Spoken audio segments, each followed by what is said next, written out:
Good morning guys. তো সকাল সকাল খেয়েছিলাম আমরা দুজনে মিলে চিরা সিড, তারপরে বেডটা ক্লিন করে নিচ্ছিলাম, দিয়ে ব্রেকফাস্ট করে নিয়েছিলাম এই সমস্ত কিছু দিয়ে।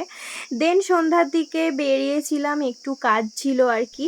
তো প্রথমে গিয়েছিলাম ফলস পাড় আর সুতো নিতে, তারপরে নিয়েছিলাম ওই স্টেশনারি দোকান থেকে কিছু জিনিসপত্র যেগুলো দরকার ছিল আমাদের। তারপরে চলে গিয়েছিলাম খাবার দাবার খেতে।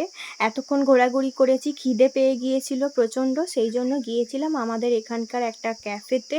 আমরা অর্ডার দিয়েছিলাম ক্রিসপার চিকেন, আর তার সাথে ছিল বাটার চিকেন মোমো। খেতে দুটোই দারুণ ছিল, নতুন করে বলার কিছু নেই, এগুলো আগেও আমরা খেয়েছি, তোমাদের সাথে শেয়ার করেছি। তারপরে আর একটা জায়গা থেকে খেয়েছিলাম, আমি কোল্ড ড্রিঙ্কস খেয়েছিলাম, অর্ঘ্য খেয়েছিল লাস্সি। তো চলো আমরা খাওয়া দাওয়া করি, আর তোমরা চ্যানেলটা সাবস্ক্রাইব করে দিও। বাই।